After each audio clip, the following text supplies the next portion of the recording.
ಕರ್ನಾಟಕದಲ್ಲಿ, ಅದರಲ್ಲೂ ವಿಶೇಷವಾಗಿ ಬೆಂಗಳೂರಿನಲ್ಲಿ ಸಾವಿರಾರು ಎಕರೆ ಸರ್ಕಾರಿ ಭೂಮಿಯನ್ನ ಯಾರ್ಯಾರೋ ಕಬಳಿಕೆ ಮಾಡ್ಕೊಂಡಿದ್ದಾರೆ.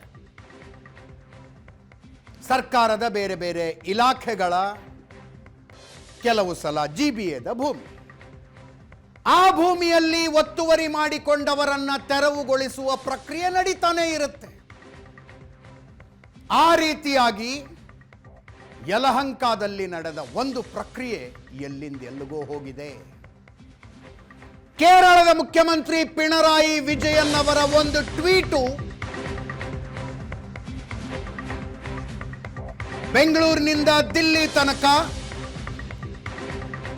ಕಾಂಗ್ರೆಸ್ ನಾಯಕರುಗಳನ್ನ ಎದ್ದು ಕುಳಿತುಕೊಳ್ಳುವಂತೆ ಮಾಡಿದೆ.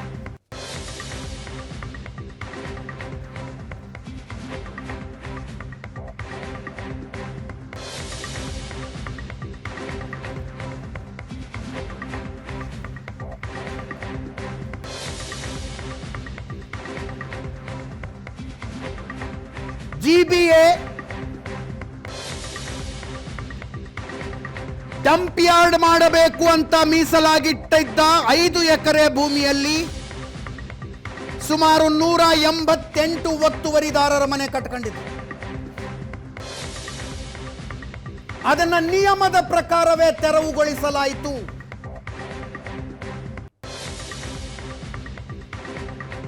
ಆ 188 ಒತ್ತುವರಿದಾರರ ಪೈಕಿ ಸುಮಾರು 150 ಒತ್ತುವರಿದಾರರು ಮುಸ್ಲಿಮರು. ಕೇರಳದ ಮುಖ್ಯಮಂತ್ರಿಗಳು ಸಂಘ ಪರಿವಾರದವರ ರೀತಿಯಲ್ಲೇ ಕರ್ನಾಟಕದ ಕಾಂಗ್ರೆಸ್ ಕೂಡ ಬುಲ್ಡೋಸರ್ ಪಾಲಿಟಿಕ್ಸ್ ಮಾಡ್ತಾ ಇದೆ ಅಂತ ಟ್ವೀಟ್ ಮಾಡಿದ್ರು.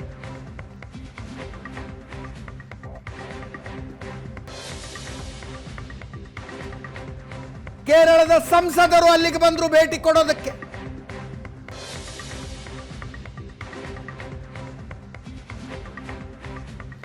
ಈಗ ಪರಿಸ್ಥಿತಿ ಎಲ್ಲಿಗೆ ಬಂದಿದೆ ಅಂದ್ರೆ, ಆ ಒತ್ತುವರಿದಾರರಿಗೆ ಬೇರೆ ಎಲ್ಲರೂ ಮನೆ ಕಟ್ಟಿಸ್ಕೊಡ್ಬೇಕು ಅನ್ನೋ ಹಂತಕ್ಕೆ.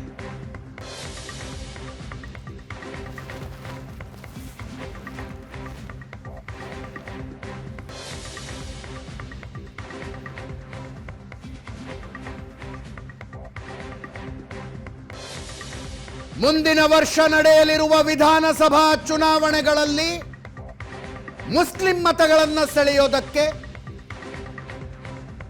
ಕರ್ನಾಟಕದಲ್ಲಿ ನಡೆದ ಒತ್ತುವರಿ ಕಾರ್ಯಾಚರಣೆಯನ್ನು ಬಳಸಿಕೊಂಡಿತು ಕೇರಳದ ಕಮ್ಯುನಿಸ್ಟ್ ಸರ್ಕಾರ. ಅದಕ್ಕೆ ಕಾಂಗ್ರೆಸ್ ಹೈಕಮಾಂಡ್ ಮಣಿತು.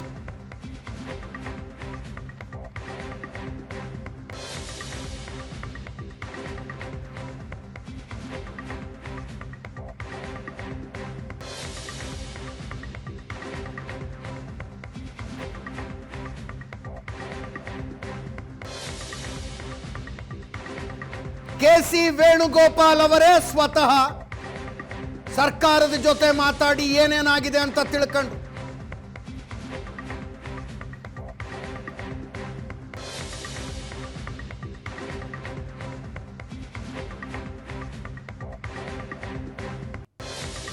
ಈಗ ಮುಖ್ಯಮಂತ್ರಿಗಳ ತುರ್ತು ಸಭೆ ಕರೆದಿದ್ದಾರೆ ವಿಧಾನಸೌಧದಲ್ಲಿ.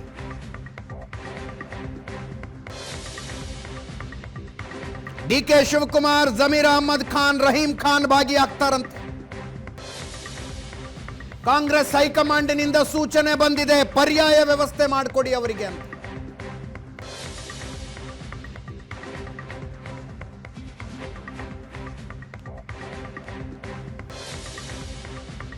ಕರ್ನಾಟಕ ಸರ್ಕಾರ ಮುಸ್ಲಿಮರನ್ನ ಟಾರ್ಗೆಟ್ ಮಾಡ್ತಾ ಇದೆ ಅನ್ನುವ ಆರೋಪದಿಂದ ಹೊರಗೆ ಬರಬೇಕಾಗಿದೆ. ಬಹುಶಃ ರಾಜೀವ್ ಗಾಂಧಿ ವಸತಿ ನಿಗಮದಿಂದ ಅವರಿಗೆ ಮನೆಗಳನ್ನು ಕೊಡಬಹುದು.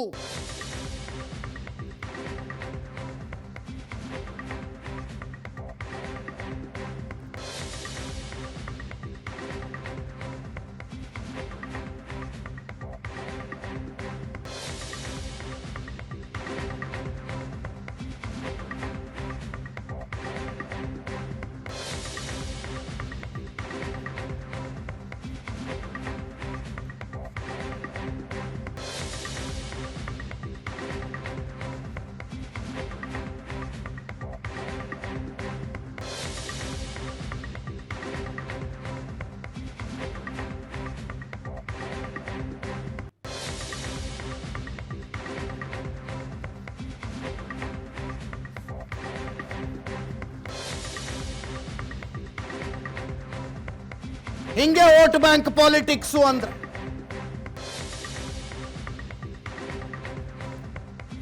ಫಕೀರ್ ಕಾಲನಿ, ವಾಸಿಂ ಲೇಔಟ್ ಅಂತ ಹೆಸರು ಬೇರೆ ಇಡಲಾಗಿತ್ತು ಅಕ್ರಮವಾಗಿ ಮನೆಗಳನ್ನು ಕಟ್ಟಿಕೊಂಡಿದ್ದ ಜಾಗಕ್ಕೆ.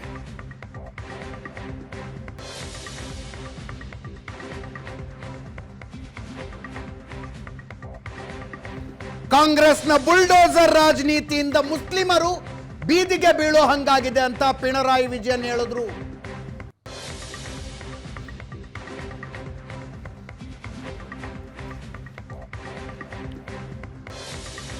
ಮುಂದಿನ ವರ್ಷ ವಿಧಾನಸಭಾ ಚುನಾವಣೆ ಕೇರಳದಲ್ಲಿ. ಇತ್ತೀಚೆಗೆ ಸ್ಥಳೀಯ ಸಂಸ್ಥೆಗಳ ಚುನಾವಣೆಗಳಲ್ಲಿನ ಗೆಲುವು ಕಾಂಗ್ರೆಸ್ ಅನ್ನು ಒಳಗೊಂಡಿರುವ ಯುಡಿಎಫ್ ಮೈತ್ರಿಕೂಟಕ್ಕೆ ಹುಮ್ಮಸ್ಸು ತಂದುಕೊಟ್ಟಿದೆ, ಆತ್ಮವಿಶ್ವಾಸ ತಂದುಕೊಟ್ಟಿದೆ.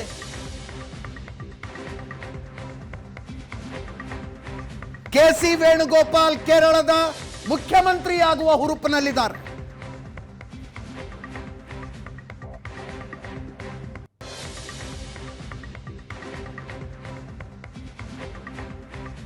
ಕೇರಳದಲ್ಲಿ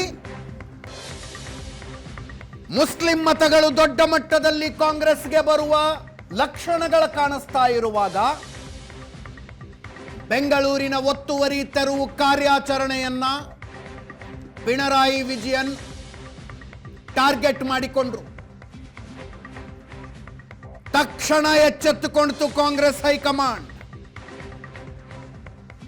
ಕೆಸಿ ವೇಣುಗೋಪಾಲ್ ಅವರು ಮುಖ್ಯಮಂತ್ರಿಗಳಿಗೆ, ಉಪಮುಖ್ಯಮಂತ್ರಿಗಳಿಗೆ ಫೋನ್ ಮೂಲಕ ಮಾತಾಡಿದ್ರು.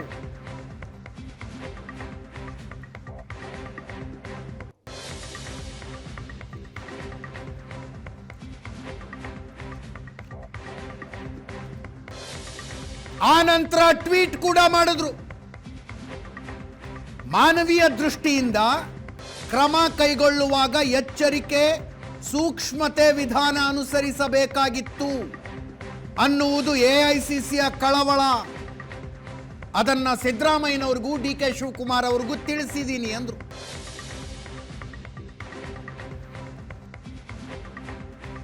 ಸಂತ್ರಸ್ತರಿಗೆ ಪುನರ್ವಸತಿ ಸೇರಿದಂತೆ ಅವರ ಸಮಸ್ಯೆಯನ್ನ ಪರಿಹರಿಸುವುದಾಗಿ ತಿಳಿಸಿದ್ದಾರೆ ಅಂತ ಕೆಸಿ ವೇಣುಗೋಪಾಲ್ ಅವರ ಟ್ವೀಟ್.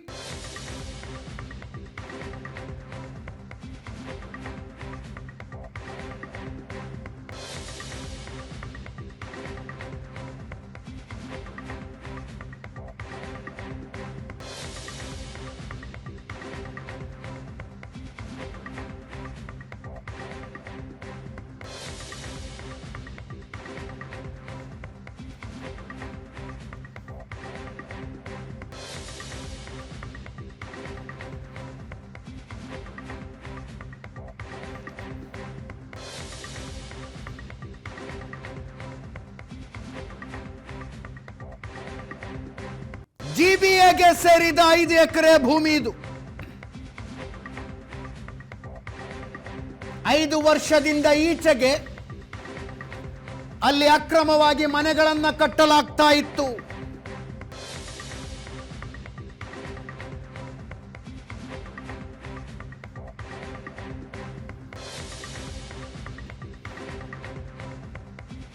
ಫಕೀರ್ ಲೇಔಟ್, ವಾಸಿಂ ಲೇಔಟ್ ಅಂತ ಹೆಸರು ಬೇರೆ ಬಂದಿತ್ತು ಈ ಲೇಔಟ್ಗಳಿಗೆ.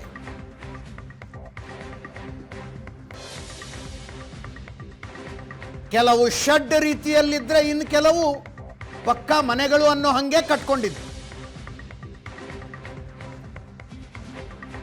ಸುಮಾರು 188 ಅನ್ನೋ ಲೆಕ್ಕ ಸಿಗ್ತಾ ಇದೆ. ಈ 188 ಅಕ್ರಮ ಮನೆಗಳ ಪೈಕಿ 150 ಮುಸ್ಲಿಮರಿಗೆ ಸೇರಿದ, ಮುಸ್ಲಿಂ ಕುಟುಂಬಗಳಿಗೆ ಸೇರಿದ ಮನೆಗಳು.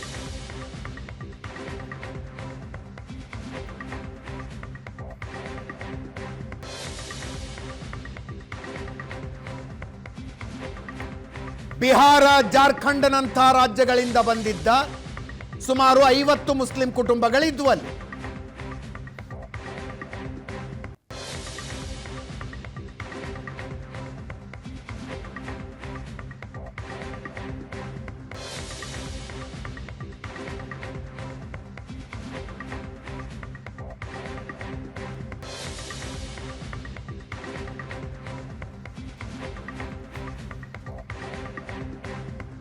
ಇವತ್ತು ಉಪಮುಖ್ಯಮಂತ್ರಿ ಡಿ.ಕೆ. ಶಿವಕುಮಾರ್ ಅವರು ಕೂಡ ಭೇಟಿ ಕೊಟ್ಟರು ಜಾಗಕ್ಕೆ.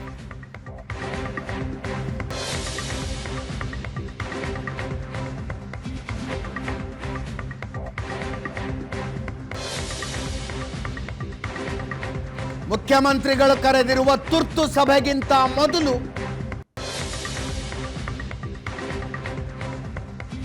ಡಿಸಿಎಂ ಡಿ.ಕೆ. ಶಿವಕುಮಾರ್ ಅವರು ಭೇಟಿ ಕೊಟ್ಟರು.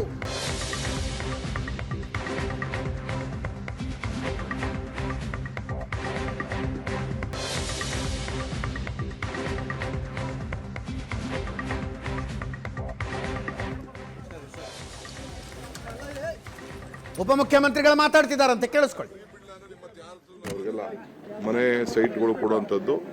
ಈಗ ಚೀಫ್ ಮಿನಿಸ್ಟ್ರು ನನ್ನೆಲ್ಲ ಕರೆದಿದ್ದಾರೆ ಮೀಟಿಂಗ್ಗೆ. ಸೊ ನಾನೇ ಅದಕ್ಕೆ ಬೆಳಗ್ಗೆ ಕರೆದಿದ್ರು. ನಾನು ಕಾರವಾರ್ಗೆ ಹೋಗಿದ್ದೆ, ಅಲ್ಲಿ ಕರಾವಳಿ ಉತ್ಸವಕ್ಕೆ ಹೋಗಿದ್ದೆ. ನಾನು ಚೀಫ್ ಮಿನಿಸ್ಟರ್ ಹೇಳ್ಬಿಟ್ಟು ಹೋಗಿದ್ದೆ, CM ನಾವಿಬ್ರು ಹೋಗ್ಬೇಕಾಗಿತ್ತು. ನಾನು ಹೋಗಿದ್ದೆ. ಅದಕ್ಕೆ ಮುಂಚಿತವಾಗಿ ನಾನೇ ಕಣ್ಣಲ್ಲಿ ನೋಡಬೇಕು, ಯಾಕೆಂದ್ರೆ ಸೀಯಿಂಗ್ ಇಸ್ ಬಿಲೀವಿಂಗ್. ಕಣ್ಣಲ್ಲಿ ನೋಡಿದಾಗ ಮಾತ್ರ ನಮಗೆ ಕೆಲವು ವಿಚಾರಗಳು ಗೊತ್ತಾಗ್ತದೆ. ಆ ದೃಷ್ಟಿಯಿಂದ ನಾನೇ ಏರ್ಪೋರ್ಟಿಂದ ನೇರವಾಗಿ ಇಲ್ಲಿಗೆ ಬಂದಿದ್ದೀನಿ. ಸಾರ್ಟ್ ಔಟ್ ಮಾಡೋಣ ಈ ಪ್ರಾಬ್ಲಮ್. ನಾವೆಲ್ಲ ಇದೆಲ್ಲ ಪಬ್ಲಿಕ್ ಅಲ್ಲಿ ನಾನೆಲ್ಲ ಹೇಳಕ್ಕಾಗಲ್ಲ. ನಮ್ಮ ಹತ್ರ ಇನ್ವೆಸ್ಟಿಗೇಷನ್ ಇದೆ, ಟೀಮ್ ಇದೆ. ಪ್ರತಿ ವರ್ಷದ್ದು ಕೂಡ ಗೂಗಲ್ ಇಮೇಜಸ್ ಎಲ್ಲ ಇಲ್ಲಿದೆ. ಅದೆಲ್ಲ ನಾನೆಲ್ಲ ಬಿಡುಗಡೆ ಮಾಡ್ತೀನಿ. ನಾನೆಲ್ಲ ಬಿಡುಗಡೆ ಮಾಡ್ತೀನಿ ಖಂಡಿತ. ಅವರೆಲ್ಲ ಬರ್ಕೊಡ್ತಾರೆ ನಮ್ಗೆ, ಯಾರ್ಯಾರು ಬರ್ಕೊಡ್ಬೇಕು, ಯಾರ್ಯಾರು. ಈ ಜಾಗನ ಒಂದು 9-10 ವರ್ಷದಿಂದನೇ ಇದನ್ನ ಸಾಲಿಡ್ ವೇಸ್ಟ್ ಮ್ಯಾನೇಜ್ಮೆಂಟ್ ವಿಚಾರಕ್ಕೆ ಸರ್ಕಾರ ಕೊಟ್ಟಿತ್ತು. ರಾತ್ರೋರಾತ್ರಿ ಕೆಲವರೆಲ್ಲ ಬಂದು ಹಾಕೊಂಡಿದ್ದಾರೆ. ಸರ್ಕಾರಿ ಜಾಗಕ್ಕೆ ಯಾರು ವೋಟರ್ ಲಿಸ್ಟ್ ಕೊಡಕ್ ಹೋಗಲ್ಲ. ಸ್ಥಳೀಯ ಶಾಸಕರು ಕೂಡ ಇದ್ರ ಗಮನಕ್ಕೆ ತಂದು ಅವರು ಕೂಡ ಇಲ್ಲಿ ಮಾತಾಡಿದ್ದಾರೆ. ಲೀಚೆಟ್ ಪಿಟ್ಟು ಗುಂಡಿ, ಕಸದ ಗುಂಡಿ ಎಲ್ಲ ಇತ್ತು, ಅದ್ರ ಮೇಲೆಲ್ಲ ಕಟ್ಕೊಂಡಿದ್ದಾರೆ. ಇದು ಕೆಲವರೆಲ್ಲ ರಾಜಕೀಯ ಬೆರೆಸ್ತಾ ಇದ್ದಾರೆ. ಇದಕ್ಕೆ ಕೇರಳ CM ಆದಿಯಾಗಿ ಕೆಲವರು ಕಮ್ಯುನಿಸ್ಟ್ ಅವರು ಪಾಪ ಎಲೆಕ್ಷನ್ ಸೋತೋಗ್ಬಿಡ್ತಾ ಇದೀವಿ ಅನ್ನೋ ಭಯದಿಂದ ಮೈನಾರಿಟೀಸ್ಗೆ ಸಿಂಪತಿ ತೋರಿಸ್ಲಿಕ್ಕೆ ಹೇಳ್ತಾ ಇದ್ದಾರೆ. ನೋಡಿ, ಇಲ್ಲಿ ಮೈನಾರಿಟೀಸ್ ಬಂದ ತಕ್ಷಣ ನನಗೆ ಜೈಕಾರ ಹೇಳ್ತಾ ಇದ್ದಾರೆ ಅವರೆಲ್ಲ. ಇಲ್ಲಿ ಕೆಲವರೆಲ್ಲ ದುಡ್ಡು ಕಾಸು ಇಸ್ಕೊಂಡು ಕೂಡ ಇಲ್ಲೆಲ್ಲ ಇಲ್ಲಿಗಲ್ ಆಗಿ ಕಟ್ಕೊಳ್ಳಿಕ್ಕೆ ಅವಕಾಶ ಮಾಡಿಕೊಟ್ಟಿದ್ದಾರೆ. ಚೀಫ್ ಮಿನಿಸ್ಟ್ರು ನನ್ನೆಲ್ಲ ಕರೆದಿದ್ದಾರೆ ಮೀಟಿಂಗ್ಗೆ.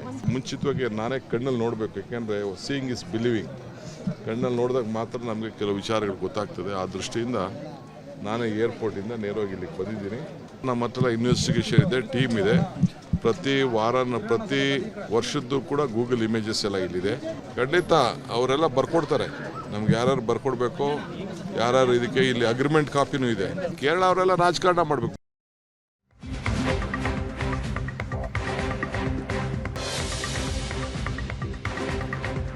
ಬಿಜೆಪಿ ಅವರು ಸಿಟ್ಟಿಗೆದ್ದಿದ್ದಾರೆ.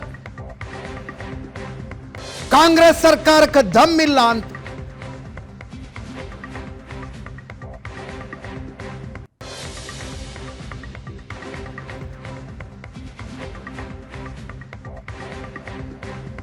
ಕೇರಳ ಸರ್ಕಾರದ ಲಾಬಿಗೆ ರಾಜ್ಯ ಸರ್ಕಾರ ಮಣಿದಿದೆ. ಕರ್ನಾಟಕ ವಿಚಾರದಲ್ಲಿ ಕೇರಳ CMಗೆ ಏನು ಕೆಲಸ? ಹೊರ ರಾಜ್ಯದವರಿಗೆ ಸರ್ಕಾರ ಮನೆ ಕಟ್ಟಿಸಿ ಕೊಡೋದಕ್ಕೆ ಹೊರಟಿದೆ. ಉತ್ತರ ಕರ್ನಾಟಕದವರ ಕಷ್ಟ ಕಾಣಿಸ್ತಿಲ್ಲ ಅಂತ ಬಿಜೆಪಿ ನಾಯಕರುಗಳು ಮಾತಾಡಿದ್ರು, ಕೇಳಿಸ್ಕೊಂಡು. ಕರ್ನಾಟಕ ಸರ್ಕಾರ ಯಾರು ರೂಲ್ ಮಾಡ್ತಾ ಇದ್ದಾರೆ? ಆ ಕೇರಳದ ಜನರಲ್ ಸೆಕ್ರೆಟರಿ ಇದ್ದಾರಲ್ಲ, ವೇಣುಗೋಪಾಲ್, ಒಬ್ಬ MLA ನಿಯೋಗ ಬಂದು ಇಲ್ಲಿ ಪರಿಸ್ಥಿತಿ ಸರಿ ಇಲ್ಲ ಅಂತೇಳಿ ನಾಚಿಕೆ ಆಗಲ್ವ ನಿಮ್ಮ ಸರ್ಕಾರಕ್ಕೆ? ಹೆಂಗ್ರಿ ಬಿಟ್ರಿ ಅವ್ರನ್ನ? ಕರ್ನಾಟಕದ ನೆಲ ಜಲದ ಬಗ್ಗೆ ಗೌರವ ಇಲ್ಲ ಈ ಸರ್ಕಾರಕ್ಕೆ? ದಮ್ಮಿಲ್ವಾ ನಿಮಗೆ? ತಾಕತ್ತಿಲ್ವಾ?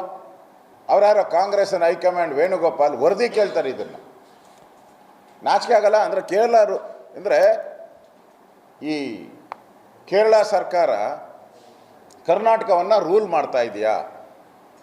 ಕರ್ನಾಟಕದ ಜಮೀನುಗಳ ಮೇಲೆ ಕೇರಳ ಸರ್ಕಾರದ ಅಧಿಕಾರ ಇದೆಯಾ?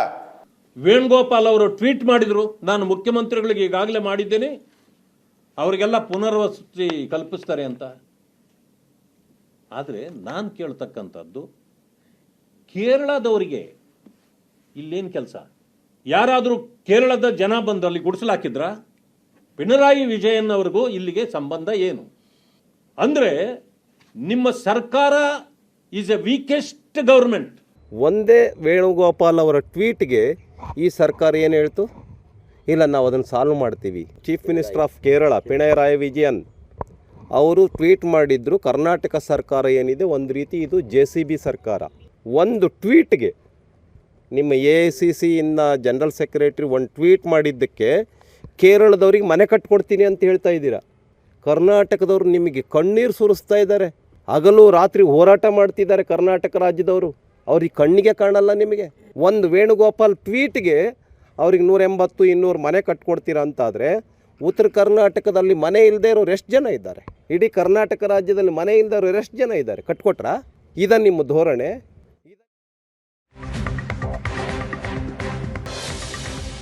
ರಾಜ್ಯ ಸರ್ಕಾರದ ಕ್ರಮವನ್ನ ಸಚಿವರುಗಳು ಸಮರ್ಥನೆ ಮಾಡಿಕೊಂಡ್ರು. ನಗರಾಭಿವೃದ್ಧಿ ಸಚಿವ ಬೈರತಿ ಸುರೇಶ್ ಅವರು ಮಾತಾಡ್ತಾರೆ. ಯಾವುದೇ ರಾಜ್ಯದಿಂದ ಬಂದರೂ ನಮ್ಮವರು ಅನ್ನೋರು ಕನ್ನಡಿಗರು. ಸಮಸ್ಯೆ ಆದವರಿಗೆ ತಾತ್ಕಾಲಿಕ ವ್ಯವಸ್ಥೆ ಮಾಡಿದ್ದೀವಿ. KC ವೇಣುಗೋಪಾಲ್ ಯಾವುದೇ ರಾಜಕಾರಣ ಮಾಡಿಲ್ಲ. ಪಕ್ಷಾತೀತವಾಗಿ ಸಮಸ್ಯೆ ಆದವರಿಗೆ ಸಹಾಯ ಮಾಡಿ ಅಂದಿದ್ದಾರೆ ಅಂತ. ಸಮಾಜ ಕಲ್ಯಾಣ ಸಚಿವ HC ಮಹದೇವಪ್ಪನವರು, ಸರ್ಕಾರ ಯಾರ ಲಾಬಿಗೂ ಮಣಿಯುವುದಿಲ್ಲ.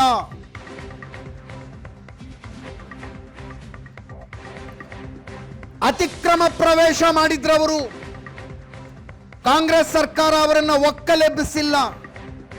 ಪುನರ್ವಸತಿ ಕಲ್ಪಿಸುವುದು ನಮ್ಮ ಜವಾಬ್ದಾರಿ ಅಂದ್ರು.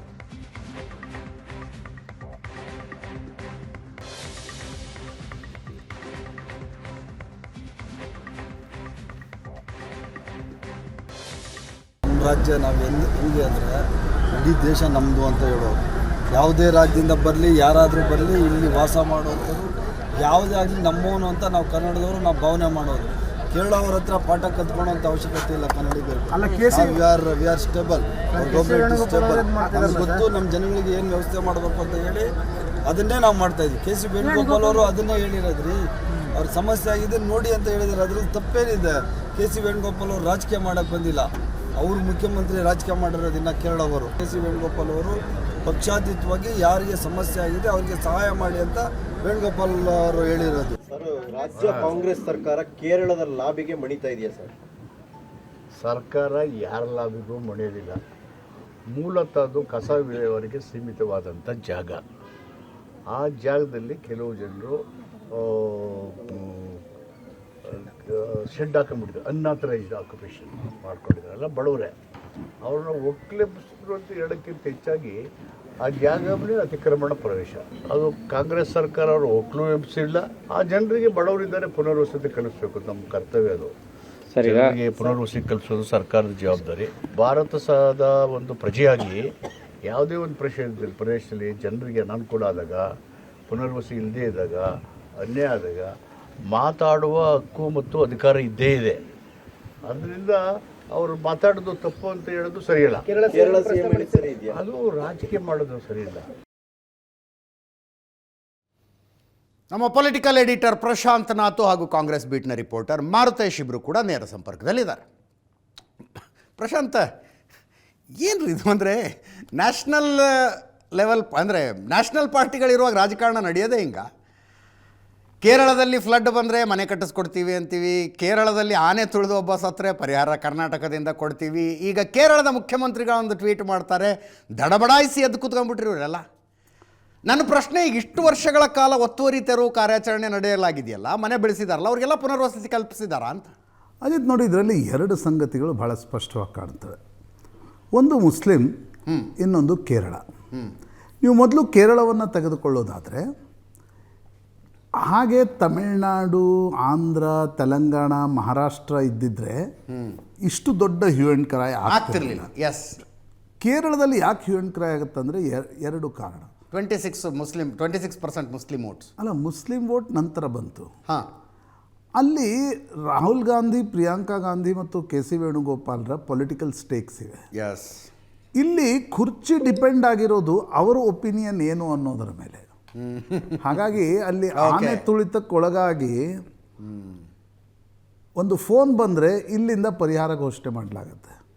ಮೊನ್ನೆ ವೇಣುಗೋಪಾಲ್ ಪಿನರಾಯಿ ವಿಜಯನ್ ಟ್ವೀಟ್ ಮಾಡಿದಾಕ್ಷಣ ವೇಣುಗೋಪಾಲ್ ಸಿದ್ದರಾಮಯ್ಯನವರು ಡಿ ಕೆ ಶಿವಕುಮಾರ್ ಇಬ್ರಿಗೂ ಕಾಲ್ ಮಾಡಿ ನೀವು ಮಾನವೀಯತೆಯ ಆಧಾರದ ಮೇಲೆ ಕ್ರಮವನ್ನು ತೆಗೆದುಕೊಳ್ಬೇಕಿತ್ತು ಅನ್ನೋದನ್ನು ಅಡ್ವೈಸ್ ಮಾಡ್ತಾ ನೀವು ಈಗಲೇ ಪರಿಹಾರಕ್ಕೆ ಅವ್ರಿಗೇನು ಪುನರ್ವಸತಿ ಕಲ್ಪಿಸಬೇಕು ಅನ್ನೋದ್ರ ಬಗ್ಗೆ ಪ್ಲ್ಯಾನ್ ಮಾಡಿ ನಮಗೆ ಹೇಳಿ ಅಂತಕ್ಕಂಥದ್ದನ್ನು ವೇಣುಗೋಪಾಲ್ ಮುಖ್ಯಮಂತ್ರಿ ಮತ್ತು ಉಪಮುಖ್ಯಮಂತ್ರಿಗಳಿಗೆ ಹೇಳಿದ್ದಾರೆ. ನಂಬರ್ 1. Number 2, Muslim. ಉತ್ತರ ಪ್ರದೇಶದಲ್ಲಿ ಯೋಗಿ ಆದಿತ್ಯನಾಥ್ ಬುಲ್ಡೋಜರ್ ಚಲಾಯಿಸಿದಾಗ ಇದೇ ಕಾಂಗ್ರೆಸ್ ಯೋಗಿ ಆದಿತ್ಯನಾಥರ ಮೇಲೆ ಮುಸ್ಲಿಮರ ಮನೆಗಳ ಮೇಲೆ ಯಾಕೆ ನೀವು ಬುಲ್ಡೋಜರ್ ಚಲಾಯಿಸ್ತೀರಿ ಅಂತಕ್ಕಂಥ ಟೀಕೆ ಟಿಪ್ಪಣಿಗಳನ್ನು ಮಾಡ್ತೀವಿ. ಇದರಲ್ಲಿ ರಿಯಲ್ ಪೊಲಿಟಿಕಲ್ ಸರಿಯೋ ತಪ್ಪೋ ಅನ್ನೋದು ಪ್ರಶ್ನೆ ಬಿಡಿ, ಅದೀಗ ಅಪೀಸ್ಮೆಂಟ್ ಪಾಲಿಟಿಕ್ಸ್ ಇದು ಪಕ್ಕದಲ್ಲಿಡಿ. ಬಟ್ ಇದರಲ್ಲಿ ರಿಯಲ್ ಇಶ್ಯೂ ಪಿಕ್ ಮಾಡಿದ್ದು ಪಿನರಾಯಿ ವಿಜಯನ್. ಪಿನರಾಯಿ ವಿಜಯನ್ಗೆ ಅನ್ನಿಸ್ತು ಪಕ್ಕದ ಕರ್ನಾಟಕದಲ್ಲಿ ಮುಸ್ಲಿಂ ಮನೆಗಳ ಮೇಲೆ ಬುಲ್ಡೋಜರ್ಗಳನ್ನು ಹಾಕಿದ್ದಾರೆ, ಯಾಕೆ ಇದನ್ನು ಕೇರಳದಲ್ಲಿ ಉಪಯೋಗಿಸ್ಕೊಳ್ಬಾರ್ದು ಅನ್ನುವ ಕಾರಣಕ್ಕೋಸ್ಕರ ಅವರೊಂದು ಟ್ವೀಟ್ ಮಾಡಿದರು. ಯಾಕಂದರೆ ಕೇರಳದಲ್ಲಿ ಮುಸ್ಲಿಂ ಮತ್ತು ಕ್ರಿಶ್ಚಿಯನ್ ಮತಗಳು ಹೆಚ್ಚು ಆನ್ ದ ಕಾಂಟ್ರರಿ ಪರ್ಸೆಪ್ಷನ್ ಕೇರಳದಲ್ಲಿ CPM ಒಂದು ಹಿಂದೂ ಪಾರ್ಟಿಯಾಗಿ ಗುರುತಿಸ್ಕೊಳ್ಳುತ್ತೆ. ಮತದಾರರ ಹೆಚ್ಚು ಹಿಂದೂ ಮತದಾರರು, ಅದರಲ್ಲೂ ಕೂಡ ಬ್ಯಾಕ್ವರ್ಡ್ ಈಳುವ ಮತದಾರರೇನಿದ್ದಾರೆ ದೊಡ್ಡ ಪ್ರಮಾಣದಲ್ಲಿ ಕೇರಳದಲ್ಲಿ ಸಪೋರ್ಟ್ ಮಾಡ್ತಾರೆ CPMಗೆ. ಮುಸ್ಲಿಂ ಮತ್ತು ಕಾಂಗ್ರೆಸ್ನ ಮತಗಳು, ಮುಸ್ಲಿಂ ಮತ್ತು ಕ್ರಿಶ್ಚಿಯನ್ ಮತಗಳು ಸ್ವಲ್ಪ ಕಾಂಗ್ರೆಸ್ಗೆ ಜಾಸ್ತಿ ಅನ್ನುವ ಪ್ರಶ್ನೆ ಇದ್ದಾಗ ಪಿನರಾಯಿ ವಿಜಯನ್ ಅದನ್ನು ಪಿಕ್ ಮಾಡಿ ಅದು ಟ್ವೀಟ್ ಮಾಡಿದಾಕ್ಷಣ AICCಗೆ ಅನ್ನಿಸ್ತು ಇದು ನಮ್ಮ ಬರ್ತಾ ಇದೆ ಅಂತ ಕ್ಲೇಮನ್ನು CPMನ ಮುಖ್ಯಮಂತ್ರಿ ತೆಗೆದುಕೊಂಡು ಹೋದರೆ ಏನು, ಆ ಕಾರಣಕ್ಕೋಸ್ಕರ ಇಷ್ಟೆಲ್ಲ ರಾದ್ಧಾಂತ ನಡೀತಿದೆ. ಇಲ್ಲಾದರೆ ಉಪಮುಖ್ಯಮಂತ್ರಿಗಳು ನನಗನ್ಸುತ್ತಾ ಬಿಡದಿ ಟೌನ್ಶಿಪ್ ಪ್ಲ್ಯಾಂಟ್ನ ಸಂದರ್ಭದಲ್ಲಿ ಅವ್ರ ಹೇಳಿಕೆಯನ್ನು ಇನ್ನೊಂದು ಸಲ ನೀವು ತೆಗೆದುಕೊಂಡು ನೋಡಿ. ಓಕೆ, ಯಾರಿಗೇನು ಕೊಡಬೇಕು ಅನ್ನೋದು ನಮ್ಗೆ ಗೊತ್ತಿದೆ. ಹೌದು, ಆ ಹೇಳಿಕೆಯನ್ನು ಒಂದು ಸಲ ನಾವು ರಿವೈಂಡ್ ಮಾಡಿದರೆ ಅಲ್ಲೇನು ಹೇಳಿಕೆಯನ್ನು ಕೊಟ್ಟಿದ್ರು ಭೂಸ್ವಾಧೀನ ಪ್ರಕ್ರಿಯೆಗೆ ಸಂಬಂಧಪಟ್ಟಂತೆ, ಪುನರ್ವಸತಿಗೆ ಸಂಬಂಧಪಟ್ಟಂತೆ. ಇಲ್ಲಿ ಹೇಳ್ತಿದ್ದಾರೆ ನಾನು ಕಣ್ಣಾರೆ ತಪ್ಪಲ್ಲ, ಯಾಕಂದರೆ KC ವೇಣುಗೋಪಾಲ್ ಫೋನ್ ಬರ್ತಾ ಇದೆ, ಹೌದು, ಪ್ರಿಯಾಂಕಾ ಗಾಂಧಿ ಫೋನ್ ಬರ್ತಾ ಇದೆ. ಹಾಗಿರುವಾಗ ನಾವೇನಾದರೂ ಮಾಡದೇ ಹೋದರೆ ಹೈಕಮಾಂಡ್ ಅಂತಕ್ಕಂಥ ಕಾರಣಕ್ಕೋಸ್ಕರ ಜಮೀರ್ ಅಹ್ಮದ್ ಖಾನ್, ಡಿ ಕೆ ಶಿವಕುಮಾರ್ ಒಬ್ಬರಾದಿಯಾಗಿ ಒಬ್ಬರು ಹೋಗಿ ಸ್ಥಳಕ್ಕೆ ಭೇಟಿ ಕೊಡ್ತಾ ಇದ್ದಾರೆ. ಭೇಟಿ ಕೊಡಬೇಡಿ, ಮಾನವೀಯತೆಯ ದೃಷ್ಟಿಯಿಂದ ನೋಡಬೇಡಿ ಅಂತ ಯಾರೂ ಹೇಳ್ತಾ ಇಲ್ಲ. ಆದರೆ ಪರರಾಜ್ಯದ ಅಲ್ಪಸಂಖ್ಯಾತ ನಿರ್ವಸತಿಕರ ಮೇಲೆ ಇರುವ ಪ್ರೇಮ ಇಲ್ಲಿರ್ತಕ್ಕಂಥ ಎಲ್ಲ ಜಾತಿ ಧರ್ಮಕ್ಕೆ ಸಂಬಂಧಪಟ್ಟಿರ್ತಕ್ಕಂಥ ಜನರ ಮೇಲೂ ಇದ್ದಿದ್ರೆ ಕೇಳುವ ಪ್ರಶ್ನೆನೇ ಬರ್ತಿರ್ಲಿಲ್ಲ. ಹೌದು, ಹಾಗಾಗಿ ಇಷ್ಟು ವರ್ಷ ಇಷ್ಟು ಒತ್ತುವರಿ ತೆರವು ಮಾಡಿದಾರಲ್ರಿ, ಅವ್ರಿಗೆ ಎಲ್ಲೆಲ್ಲಿ ಪುನರ್ವಸತಿ ಕಲ್ಪಿಸಿದ್ದಾರೆ ಅಂತ. ಆಮೇಲೆ ನೋಡಿ, ಈಗ ಗೋವಾದಲ್ಲಿ ಈ ರೀತಿ ಕನ್ನಡಿಗರಿಗೆ ಆದಾಗ ಕನ್ನಡಿಗರು ಇದನ್ನು ಪ್ರತಿಭಟಿಸಿದರು. ಹೌದು, ಮುಖ್ಯಮಂತ್ರಿ ಆದಿಯಾಗಿ ಎಲ್ಲ ಪಕ್ಷಗಳು ಕೂಡ ಅದಕ್ಕೆ ಪ್ರತಿಕ್ರಿಯೆಯನ್ನು ಕೊಟ್ಟಿದ್ವು. ಅದರಲ್ಲಿ ಒಂದು ಜಾತಿ ಧರ್ಮದ ಜನ ಇರಲಿಲ್ಲ. ಇಲ್ಲಿ ಪಿನರಾಯಿ ವಿಜಯನ್ ಮುಸ್ಲಿಂ ವಿಷಯವನ್ನು ಎತ್ತಿದಾಕ್ಷಣ ಇಡೀ ಸರ್ಕಾರನೇ ಒಂದು ರೀತಿ ಸೆನ್ಸಿಟಿವ್ ಆಗಿದೆ. ಎಸ್ ಅದು ಪ್ರಾಯಶಃ ನನಗನ್ಸುತ್ತೆ ಒಂದು ಕೇರಳ ಕನೆಕ್ಷನ್, ಇನ್ನೊಂದು ಮುಸ್ಲಿಂ ಕನೆಕ್ಷನ್ ಇದ್ದಿದ್ದರಿಂದ ವೋಟ್ ಬ್ಯಾಂಕ್ ರಾಜಕಾರಣದ ಮೇಲೆ ಎಲ್ಲಿ ಪರಿಣಾಮ ಬೀಳುತ್ತೋ ಅನ್ನುವ ಕಾರಣಕ್ಕೋಸ್ಕರ ಈ ದೃಶ್ಯಗಳನ್ನು ನಾವು ನೋಡಲಿಕ್ಕೆ ಸಿಗ್ತಾ ಇದ್ದೀವಿ. ಬೆಂಗಳೂರಿನ ಕೋಗಿಲು ಏರಿಯಾದಲ್ಲಿ, ಯಲಹಂಕ ಹತ್ತಿರದ ಕೋಗಿಲು ಏರಿಯಾದಲ್ಲಿ 5 ಎಕರೆ ಸರ್ಕಾರಿ ಜಮೀನಿನ ಒತ್ತುವರಿ ತೆರವು ಕಾರ್ಯಾಚರಣೆ ನ್ಯಾಷನಲ್ ಲೆವೆಲ್ನಲ್ಲಿ ಚರ್ಚೆಯಾಗುವಂತೆ ಆಗಿದೆ. 2 ಕಾರಣಗಳನ್ನು ಪ್ರಶಾಂತ್ ನಾಥ್ ವಿವರಿಸ್ತಾ ಇದ್ದರು. ಒಂದು ಕೇರಳದ ಚುನಾವಣೆ ಮತ್ತು ಒತ್ತುವರಿ ಮಾಡಿಕೊಂಡಿದ್ದವರು ಮುಸ್ಲಿಮರು ಅನ್ನುವ ಕಾರಣಕ್ಕೆ. ಮಾರುತೇಶ್ ನಮ್ಮ ಜೊತೆಗೆ ನೇರ ಸಂಪರ್ಕದಲ್ಲಿದ್ದಾರೆ. ಮಾರುತೇಶ್, ಈ ಒತ್ತುವರಿ ತೆರವು ಕಾರ್ಯಾಚರಣೆ ಕೇರಳದ ರಾಜಕೀಯದ ಮೇಲೂ ಪರಿಣಾಮ ಬೀರಬಹುದು ಅನ್ನುವ ಅಂದಾಜು ಸಿಕ್ಕಿದ್ದರಿಂದಾಗಿ ತಿಪ್ಪೆ ಸಾರಿಸಬೇಕಾಗಿದೆ, ಈಗ ಎಲ್ಲ ಸರಿ ಮಾಡಬೇಕಾಗಿದೆ, ಅವ್ರಿಗೆಲ್ಲ ಒಂದು ಕಡೆ ಪುನರ್ವಸತಿಯನ್ನು ಮಾನವೀಯತೆಯ ಆಧಾರದ ಮೇಲೆ ಕಲ್ಪಿಸಿಕೊಡ್ತೀವಿ ಅಂತ. ಕೇರಳದ ವೋಟ್ ಬ್ಯಾಂಕ್ ಮೇಲೆ ಪರಿಣಾಮ ಆಗುತ್ತೆ ರೀ, ಕರ್ನಾಟಕದ ವೋಟ್ ಬ್ಯಾಂಕ್ ಮೇಲೆ ಇಂಥ ನಿರ್ಧಾರಗಳ ಪರಿಣಾಮ ಆಗೋದಿಲ್ಲ ಅಂತನಾ, ಅಥವಾ ಸದ್ಯಕ್ಕೆ ಇಲೆಕ್ಷನ್ ಇಲ್ಲ ಆಮೇಲೆ ನೋಡ್ಕೊಳ್ಳೋಣ ಅನ್ನೋ ಥರನ ಇದು? ಖಂಡಿತ ಈ ರಾಜಕಾರಣಿಗಳು ಜಾಸ್ತಿ ತಲೆ ಕೆಡಿಸ್ಕೊಳ್ಳೋದು 2 ಕಾರಣಗಳಿಗಾಗಿ, ಮತ್ತು ಅವರ ತಳಮಳಗಳು ಆತಂಕಗಳು ಶುರುವಾಗೋದು ಚುನಾವಣೆ ಇದ್ದಂಥ ಸಂದರ್ಭದಲ್ಲಿ ಮಾತ್ರ. ಚುನಾವಣೆ ಇರುವ ಕಾರಣಕ್ಕಾಗಿಯೇ ಇಷ್ಟೆಲ್ಲ ದೊಡ್ಡ ಮಟ್ಟದಲ್ಲಿ ಸುದ್ದಿಯೂ ಆಗ್ತಾ ಇದೆ. ಪಿಣರಾಯಿ ವಿಜಯನ್ ಟ್ವೀಟ್ ಕೂಡ ಮಾಡ್ತಿದ್ದಾರೆ, ವೇಣುಗೋಪಾಲ್ ಫೋನ್ ಕೂಡ ಮಾಡ್ತಿದ್ದಾರೆ. ತರಾತುರಿಯಲ್ಲಿ ತುರ್ತು ಸಭೆಯನ್ನು ಮುಖ್ಯಮಂತ್ರಿಗಳು ಇವತ್ತು ಕಾವೇರಿ ನಿವಾಸದಲ್ಲಿ ಕರೆದಿದ್ದಾರೆ. ಇನ್ನೇನು ಕೆಲವೇ ಕ್ಷಣಗಳ ಸಭೆ ಆರಂಭ ಆಗುತ್ತೆ. ಜಮೀರ್ ಬಂದಿದ್ದಾರೆ, DCM DK ಶಿವಕುಮಾರ್ ಕೂಡ ಬಂದಿದ್ದಾರೆ. ಅಂದರೆ ಇಷ್ಟೆಲ್ಲ ಆಕ್ಟಿವಿಟಿಗಳು ಆಗೋದಕ್ಕೆ ಕಾರಣ ಚುನಾವಣೆ ಇಲ್ಲದೇ ಇದ್ರೆ ಕೋಗಿಲು ಕ್ರಾಸ್ನಲ್ಲಿ ಆದಂತಹ ಅಕ್ರಮ ಒತ್ತುವರಿ ತೆರವು ಕಾರ್ಯಾಚರಣೆ ಒಂದು ಸಣ್ಣ AV ರೀತಿ ಬ್ರೇಕಿಂಗ್ ಆಗ್ತಾ ಇತ್ತು, ಯಾರು ತಲೆ ಕೆಡಿಸ್ಕೊಳ್ತಾ ಇದೆ, ಸುದ್ದಿನ ಆಗ್ತಾ ಇರ್ಲಿಲ್ವೇನೋ ಕೆಲವು ಕಡೆ. ಯಾಕಂದ್ರೆ ಈ ತರದ ಸಾಕಷ್ಟು ಒತ್ತುವರಿ ತೆರವು ಕಾರ್ಯಾಚರಣೆಗಳು ಬೆಂಗಳೂರಿನಲ್ಲಿ ಸಾಕಷ್ಟು ನಡೆದಿದ್ದಾವೆ, ಕೆಲವೊಂದು ಸುದ್ದಿನೇ ಆಗಲಿಲ್ಲ. ಅಂದ್ರೆ ರಾಜಕಾರಣದಲ್ಲಿ ಇರ್ತಕ್ಕಂಥವ್ರಿಗೆ ಚುನಾವಣೆ ಮತ್ತು ವೋಟ್ ಬ್ಯಾಂಕ್ ಎಷ್ಟು ಇಂಪಾರ್ಟೆಂಟ್ ಅನ್ನುವಂಥದ್ದು ಇದೊಂದು ರೀತಿಯ ಒಂದು ಕೇಸ್ ಸ್ಟಡಿ ಮಾಡಬಹುದಾದಂತಹ ವಿಷಯ ಅಂತ ಕಾಣಿಸ್ತಾ ಇದೆ. ಕರ್ನಾಟಕದಲ್ಲಿ ಒತ್ತುವರಿ ತೆರವಾಗಿದ್ದು ಕೇರಳದ CM ಟ್ವೀಟ್ ಮಾಡುವ ಹಂತಕ್ಕೆ ಹೋಗುತ್ತೆ. ಕೇರಳ CM ಟ್ವೀಟ್ ಮಾಡ್ತಿದ್ದ ಹಾಗೆ ಕಾಂಗ್ರೆಸ್ನ ಹೈಕಮಾಂಡ್ನವರು ಕರೆ ಮಾಡಿ ಅವರಿಗೆ ಪರಿಹಾರವನ್ನು ಕಲ್ಪಿಸಿ ಮತ್ತು ಈ ಥರದ ತೀರ್ಮಾನಗಳನ್ನು ತೆಗೆದುಕೊಳ್ಳುವಾಗ ಸೂಕ್ಷ್ಮತೆ ಇರಬೇಕು. ಅಂದರೆ ಒಂದು ಸರ್ಕಾರ ತಾನು ತೆಗೆದುಕೊಂಡಿರುವಂಥ ತೀರ್ಮಾನವನ್ನು ಸಮರ್ಥನೆ ಮಾಡ್ಕೊಳ್ಳೋದಕ್ಕೂ ಸಾಧ್ಯ ಆಗ್ತಾ ಇಲ್ಲ ಮತ್ತು ಅಕ್ರಮವಾಗಿ ಕಟ್ಕೊಂಡಿರ್ತಕ್ಕಂಥವ್ರಿಗೆ ಪರಿಹಾರ ಒದಗಿಸಬೇಕಾದಂಥ ಪರಿಸ್ಥಿತಿ. ಇದರ ಇನ್ನೊಂದು ಆ್ಯಂಗಲ್ ಅನ್ನು ನೋಡಿದಾಗ ಕೆರೆ ಒತ್ತುವರಿ ಇರ್ಬೋದು, ರಾಜಕಾಲಿ ಒತ್ತುವರಿ ಇರ್ಬೋದು, ಆ ಒತ್ತುವರಿಗೆ GBA ಇದ್ದ ಅಂದರೆ ಹಿಂದೆ BBMP ಇದ್ದಾಗ ಖಾತಾ ಮಾಡಿಕೊಟ್ಟಿದ್ದಾರೆ, ಕಂದಾಯ ಕಟ್ಸ್ಕೊಂಡಿದ್ದಾರೆ, ಎಲ್ಲ ಕನೆಕ್ಷನ್ಸ್ ಕೊಟ್ಟಿದ್ದಾರೆ, ವಾಟರ್ ಕನೆಕ್ಷನ್ ಕೊಟ್ಟಿದ್ದಾರೆ, ಪವರ್ ಕನೆಕ್ಷನ್ ಕೊಟ್ಟಿದ್ದಾರೆ, ಲೀಗಲ್ ಆಗಿ ಅವ್ರಿಗೆ ಅವಕಾಶಗಳನ್ನು ಮಾಡಿಕೊಟ್ಟಿದ್ದಾರೆ. ಅಂಥವ್ರ ಮನೆ ತೆರವು ಮಾಡಿದಾಗ ಮುಖಾಮುಖಿ ನೋಡದೆ ತೆರವು ಮಾಡ್ತಾರೆ, ಅವ್ರಿಗೆ ಪರಿಹಾರವನ್ನು ಕೊಡೋದಿಲ್ಲ, ನೀವು ಇಲ್ಲಿಗಲ್ ಆಗಿ ಕಟ್ಕೊಂಡಿದ್ರಿ ಅಂತ. ಅಂದರೆ ಯಾರು ಅನುಮತಿ ಕೊಟ್ಟಿದ್ರೋ ಅವರೇ ಇಲ್ಲಿಗಲ್ ಅಂತ ತೆರವು ಮಾಡ್ತಾರೆ. ಆದರೆ ಈಗ ಆಗಿರ್ತಕ್ಕಂಥ ಪ್ರಕರಣದಲ್ಲಿ ಯಾವುದೇ ರೀತಿಯಾದಂಥ ಅಲ್ಲಿ ಅವರಿಗೆ ಅನುಮತಿ ಇಲ್ಲ, ಯಾವುದೂ ದಾಖಲೆಗಳಿಲ್ಲ, ಬಂದು ಶೆಡ್ ಹಾಕ್ಕೊಂಡಿದ್ದಾರೆ, ಯಾರೋ ಅವ್ರ ಹತ್ರ ದುಡ್ಡು ವಸೂಲಿ ಮಾಡಿಕೊಂಡ್ರು, ಶೆಡ್ ಹಾಕ್ಕೊಳ್ಳೋದಕ್ಕೆ ಅವಕಾಶ ಮಾಡಿಕೊಟ್ರು, ಅವರೇ ನೀವು ಮುಂದೆ ನಿಂತು ಶೆಡ್ಗಳನ್ನು ಹಾಕಿಸ್ಕೊಟ್ರು. ಇಂಥವ್ರಿಗೆ ತೆರವು ಮಾಡಿದಾಗ ನೀವು ಮಾನವೀಯತೆಯ ಪ್ರಶ್ನೆಯನ್ನು ಎತ್ತುತ್ತೀರಿ. ನೀವೇ ಅವಕಾಶ ಕೊಟ್ಟಿದ್ದಂತಹ ಮನೆಗಳ ತೆರವು ಮಾಡುವಾಗ ಆ ಮನೆಗಳ ತೆರವು ಮಾಡೋ ಹೊತ್ತಿಗೆ ಅವರು ಟ್ಯಾಕ್ಸ್ ಕಟ್ಟಿರ್ತಾನೆ, ಎಲ್ಲ ಕಟ್ಟಿರ್ತಾನೆ, ಅವನಿಗೆ ಮಾನವೀಯತೆ ಅಪ್ಲೈ ಆಗೋದಿಲ್ಲ. ಕಾರಣ ಇಲ್ಲಿ ಚುನಾವಣೆ ಇದೆ, ಸಮುದಾಯ ಮುಸ್ಲಿಂ ಅನ್ನುವ ಕಾರಣಕ್ಕಾಗಿ ಸರ್ಕಾರ ಇಷ್ಟು ತಲೆ ಕೆಡಿಸ್ಕೊಂಡಿದೆ. ಕೇರಳದಲ್ಲೂ ಕೂಡ ಮುಸ್ಲಿಂ ಮತದಾರರು ಅತ್ಯಂತ ಪ್ರಮುಖವಾಗಿದ್ದಾರೆ ಅನ್ನುವ ಕಾರಣಕ್ಕಾಗಿ ಇಷ್ಟು ತಲೆ ಕೆಡಿಸ್ಕೊಂಡಿದ್ದಾರೆ. ಆ ಕಾರಣಕ್ಕಾಗಿ ಬೆಳವಣಿಗೆಗಳು ನಡೀತಾ ಇದೆ. ಇನ್ನೊಂದು ಕಡೆ KC ವೇಣುಗೋಪಾಲ್ ಕರ್ನಾಟಕದಲ್ಲಿ ಬಂದು ಮಂಗಳೂರಿನಲ್ಲಿ ಗುರುಗಾಂಧಿ ಸಂವಾದವನ್ನು ಮಾಡಿದರು. ಯಾಕೆಂದರೆ ಅಹಿಂದ ವೋಟ್ ಬ್ಯಾಂಕ್ ಕೂಡ ಕೇರಳದಲ್ಲಿ ಹತ್ತತ್ರ 28% ಅಹಿಂದ ವೋಟ್ ಬ್ಯಾಂಕ್ ಇದೆ.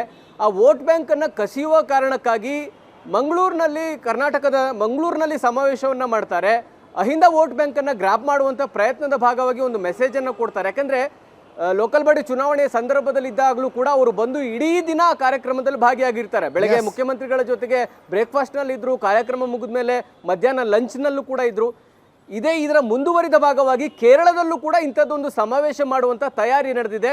ಮುಖ್ಯಮಂತ್ರಿಗಳು ನಾಳೆ ಕೇರಳಕ್ಕೆ ಹೋಗ್ತಿದ್ದಾರೆ. ಶಿವಗಿರಿ ಅಂತ ಹೇಳಿ ಅಲ್ಲಿ ನಾರಾಯಣಗುರು ಅವರ ಪೀಠ ಇದೆ. ಆ ಪೀಠಕ್ಕೆ ಭೇಟಿ ಕೊಟ್ಟು ಅಲ್ಲಿಯ ಮತದಾರರನ್ನ ಸೆಳೆಯುವಂಥ ಪ್ರಯತ್ನವನ್ನು, ಅಂದರೆ ಒಂದು ಅಹಿಂದ ಫೇಸನ್ನು ಸಿದ್ದರಾಮಯ್ಯನವ್ರನ್ನ ಇಟ್ಕೊಂಡು KC ವೇಣುಗೋಪಾಲ್ ಅಹಿಂದ ಮತವನ್ನು ಕಾಂಗ್ರೆಸ್ನ ಕಡೆಗೆ ಸೆಳೆಯುವಂಥ ಒಂದು ಚುನಾವಣಾ ತಂತ್ರಗಾರಿಕೆಯನ್ನು ಅವರು ಮಾಡ್ತಾ ಇದ್ದಾರೆ.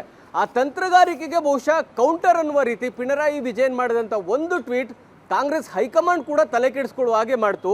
ಇದೆಲ್ಲವೂ ಕೂಡ ನಡೀತಾ ಇರೋದು ಚುನಾವಣಾ ಕಾರಣಕ್ಕಾಗಿಯೇ ವಿನಃ ಬೇರೆ ಯಾವುದೂ ಇಲ್ಲ ಅನ್ನೋದು ಭಾಳ ಸ್ಪಷ್ಟವಾಗಿ ಗೊತ್ತಾಗ್ತಾ ಇದೆ ಅಜಿತ್. ಆಮೇಲೆ ಕರ್ನಾಟಕ ಸರ್ಕಾರ ಬಂದಾಗ ಈ ಕೇರಳದ ಜೊತೆಗಿನ ಈ ಕಾಂಟ್ರವರ್ಸಿ ವಿವಾದಗಳು ಸಾಕಷ್ಟು ನಡೆದಿದ್ದಾವೆ. ಆನೆ ತುಳು ಸತ್ತಾಗಲೂ ಕೂಡ ಪರಿಹಾರ ಕೊಟ್ಟಿದ್ದಿರ್ಬೋದು, ವಯನಾಡು ದುರಂತ ಆದಾಗ 100 ಮನೆಗಳನ್ನು ಕಟ್ಕೊಳ್ತೀವಿ ಅಂತೇಳಿ ಘೋಷಣೆ ಮಾಡಿದ್ದಿರ್ಬೋದು, ಬಂಡೀಪುರದ ರಾತ್ರಿ ಸಂಚಾರಕ್ಕೆ ಒಂದಷ್ಟು ಸಡಿಲ ಮಾಡಬೇಕು ಅನ್ನುವಂತಹ ತೀರ್ಮಾನವನ್ನು ತೆಗೆದುಕೊಳ್ಳೋದಕ್ಕೆ ಸರ್ಕಾರ ಮುಂದಾಗಿತ್ತು. ಪರಿಸರವಾದಿಗಳ ತೀವ್ರ ವಿರೋಧದಿಂದ ಆ ಹೆಜ್ಜೆಯನ್ನು ಇಡಲಿಲ್ಲ. ಆ ಕಡೆ ಪ್ರಿಯಾಂಕಾ ಗಾಂಧಿಯವರು ಚುನಾವಣಾ ಭಾಷಣದಲ್ಲೇ ಹೇಳಿದರು, ಬಂಡೀಪುರದಲ್ಲಿ ರಾತ್ರಿ ಸಂಚಾರಕ್ಕೆ ಮುಕ್ತಗೊಳಿಸೋದೇ ನನ್ನ ಗುರಿ ಅನ್ನುವ ರೀತಿಯಲ್ಲಿ ಚುನಾವಣಾ ಭಾಷಣಗಳನ್ನು ಕೂಡ ಮಾಡಿದರು ಬೈ ಎಲೆಕ್ಷನ್ ಟೈಮ್ನಲ್ಲಿ.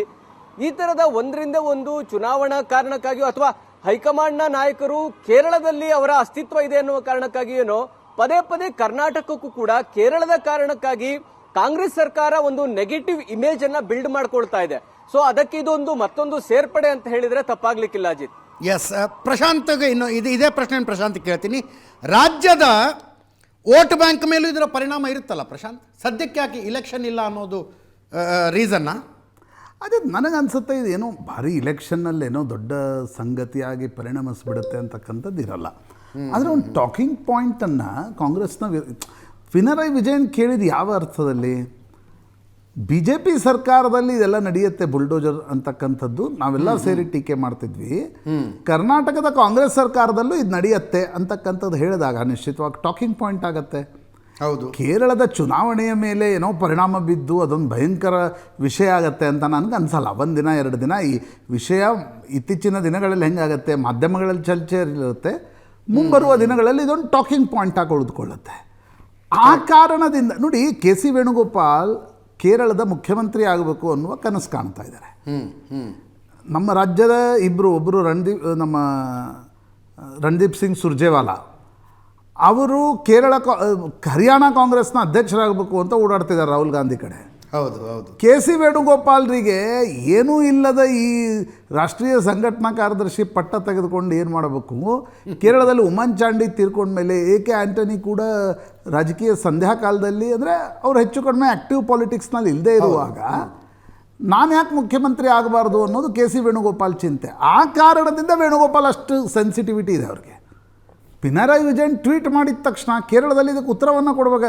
ಕೇರಳದಲ್ಲಿ ಮತ್ತು ಇಂಥ ಸಣ್ಣ ಸಣ್ಣ ವಿಷಯಗಳು ದಿನಗಟ್ಟಲೆ ಪೂರ್ತಿ ಚರ್ಚೆ ಆಗ್ತವೆ.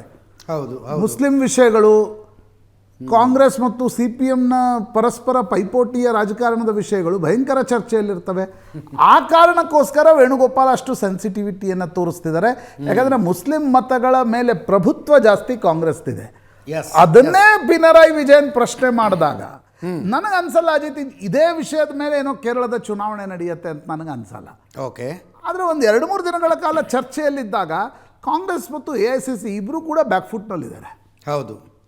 ಆ ಕಾರಣದಿಂದ ನಮ್ಮ ಮುಖ್ಯಮಂತ್ರಿಗಳು ಮತ್ತು ಉಪಮುಖ್ಯಮಂತ್ರಿಗಳು ಜಮೀರ್ ಅಹ್ಮದ್ ಖಾನ್ ಇವರೆಲ್ಲರೂ ಕೂಡ ತಳಮಳದಲ್ಲಿದ್ದಾರೆ. ಆ ತಳಮಳ ಅರ್ಥ ಆಗತ್ತೆ. ಎಸ್ ಮುಂದಿನ ಸುದ್ದಿಗೆ ಹೋಗೋಣ.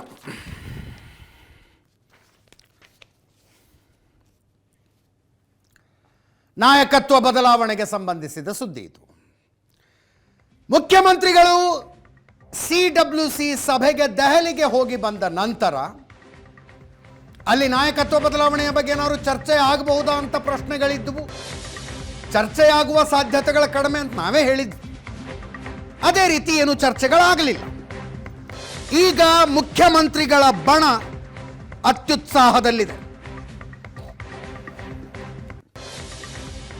ನಾಯಕತ್ವ ಬದಲಾವಣೆಯ ಚರ್ಚೆ ಆರಂಭ ಆದಾಗಿನಿಂದ ಸಚಿವ ಸಂಪುಟ ಪುನರ್ರಚನೆಯ ಚರ್ಚೆ ಹಿನ್ನೆಲೆಗೆ ಹೋಗಿತ್ತು.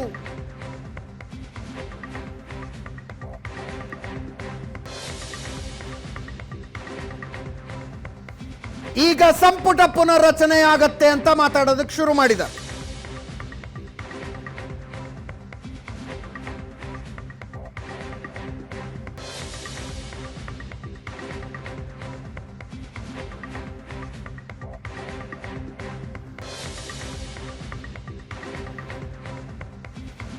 ಸಂಕ್ರಾಂತಿಯ ನಂತರ ಸಚಿವ ಸಂಪುಟ ಪುನರ್ರಚನೆಯಾಗಬಹುದು.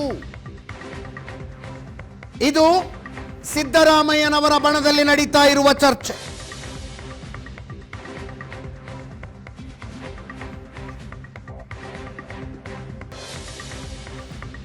ಇನ್ನೊಂದು ಕಡೆ ಉಪಮುಖ್ಯಮಂತ್ರಿಗಳ ಬಣದಲ್ಲಿ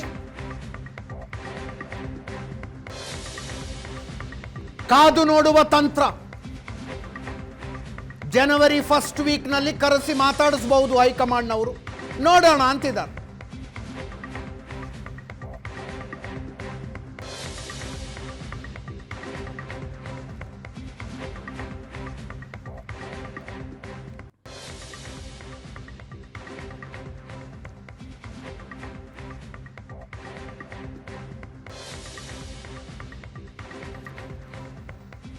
H C Mahadevappa, RB Timmapur, Saleem Ahmed ಅವರೆಲ್ಲ ಮಾತಾಡಿದ್ದಾರೆ. ಸಲೀಂ ಅಹಮ್ಮದ್ ಅವರು ಹೇಳಿದ್ರು, ಸಂಕ್ರಾಂತಿ ನಂತರ ಸಚಿವ ಸಂಪುಟ ಪುನರ್ರಚನೆ ಚರ್ಚೆಯಾಗತ್ತೆ, ಆ ನಂತರ ನಮಗೂ ಒಳ್ಳೆಯದಾಗುತ್ತೆ ಅನ್ನುವ ನಿರೀಕ್ಷೆ ಇದೆ ಅಂತ.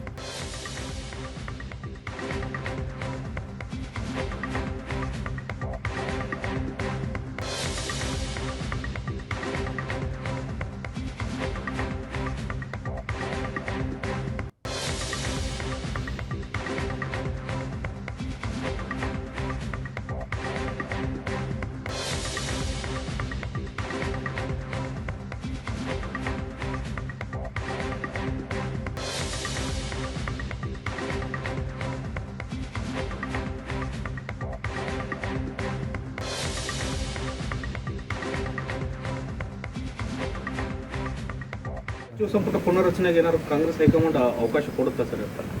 ಅದೆಲ್ಲ ಅವ್ರಿಗೆ ತೀರ್ಮಾನ ಮಾಡಬೇಕಲ್ವಾ? ಇದೆಲ್ಲ ಕಾಂಗ್ರೆಸ್ನ ಹೈಕಮಾಂಡೇ ತೀರ್ಮಾನ ಮಾಡಬೇಕು. 2.5 ವರ್ಷ ಆಯಿತು ಸರ್, ಸುಮಾರು ಜನ ಆಕಾಂಕ್ಷಿಗಳಿದ್ದಾರೆ. ಸ್ವಲ್ಪ ಸರ್ಕಾರಕ್ಕೆ ವೇಗ ಕೊಡಬೇಕು ಅನ್ನೋದಾದ್ರೆ ಬದಲಾವಣೆ ಆಗಬೇಕು ಅನ್ನೋದು ಎಲ್ಲ ಆಯಾಮಗಳಲ್ಲಿ ಅವ್ರು ಯೋಚನೆ ಮಾಡಿ ತೀರ್ಮಾನ ಮಾಡ್ತಾರೆ. ಇನ್ನೂ ಕೂಡ ಈ ಗೊಂದಲ ನಿವಾರಣೆ ಆಗಿಲ್ಲ ಸರ್. ಕೆಲವೊಂದು ಕಡೆಗೆ ಏನು ಕಾಂಗ್ರೆಸ್ನಲ್ಲಿ ಗೊಂದಲ ಇಲ್ಲ. ಸರ್ಕಾರ ಸುಭದ್ರವಾಗಿ ಸ್ಥಿರವಾಗಿದೆ, ಪಕ್ಷ ಗಟ್ಟಿಯಾಗಿದೆ, ಪಕ್ಷದ ನಾಯಕರು ಒಗ್ಗಟ್ಟಾಗಿದ್ದೀವಿ. 2028ಕ್ಕೆ ಮತ್ತೆ ಅಧಿಕಾರಕ್ಕೆ ಬರ್ತೀವಿ. ಮುಖ್ಯಮಂತ್ರಿ ಮಾಡೋನು ನಾನಲ್ಲ, ಮುಖ್ಯಮಂತ್ರಿ ಆಗೋನು ನಾನಲ್ಲ, ಮಂತ್ರಿಮಂಡಲ ರಚನೆ ಮಾಡೋನು ನಾನಲ್ಲ. ನೀವು ಗುಲ್ಬರ್ಗದವ್ರೆ ಹೈಕಮಾಂಡ್ ಇಟ್ಕೊಂಡು ನಾನು ಕೇಳಿದ್ರೆ ನೀವು ಏನಾರ ಹೇಳ್ತೀರೇನೋ, ಕ್ಲೂ ಕೊಡ್ತಾರೆ ಅನ್ನೋದು ನಾ ಕೂತ್ಕೊಂಡಿದ್ದೀನಿ. ನಾಯಕನಾದವ ನಮ್ಮ ಮುಖ್ಯಮಂತ್ರಿ ಆಗ್ಬೇಕಂತೇಳಿ ಎಲ್ಲರೂ ಕನಸಿರುತ್ತೆ. ಅದೇ ನಮ್ಮ ಹೈಕಮಾಂಡ್ ಗಮನಿಸುತ್ತೆ, ಶೇಲ್ಫಿಲ್ ಡಿಸಿಷನ್ಗಳಾಗ್ತವೆ.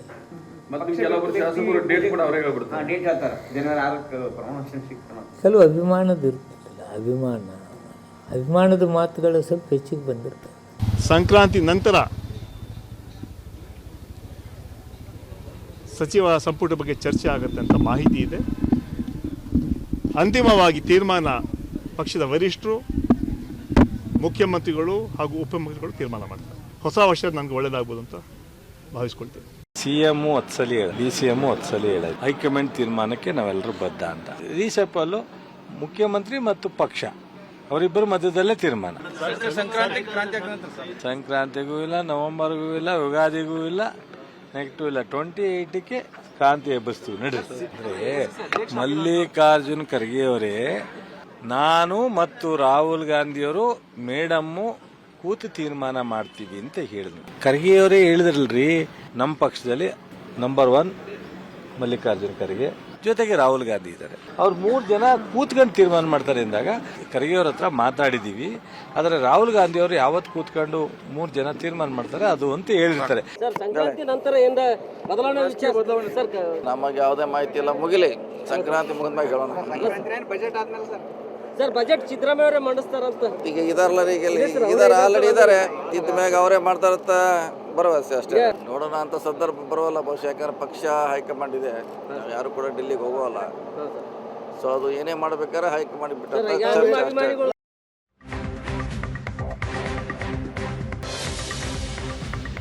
ಇನ್ನೊಂದು ಕಡೆ ಶಾಸಕ ಇಕ್ಬಾಲ್ ಹುಸೇನ್, ಡಿಕೆ ಶಿವಕುಮಾರ್ ಅವರ ಬಣದ ಕಟ್ಟಾಳು ಇಕ್ಬಾಲ್ ಹುಸೇನ್ ಜನವರಿ 6 ಅಥವಾ 9ಕ್ಕೆ ಡಿಕೆ ಶಿವಕುಮಾರ್ ಅಧಿಕಾರಕ್ಕೆ ಇರೋದು 200% ಕನ್ಫರ್ಮ್ ಅಂತಿದ್ದಾರೆ.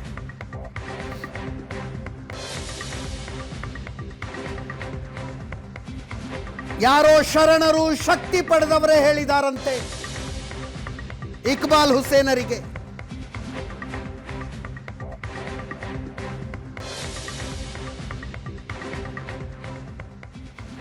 ನಾವು ನಂಬುವ ಶರಣರು ಶಕ್ತಿ ಪಡೆದವರು ಹೇಳಿರುವ ವಿಚಾರ, ಇದು ನನ್ನ ಬಾಯಿಂದ ಬಂದ ವಿಚಾರ ಅಲ್ಲ ಅಂತಾರೆ.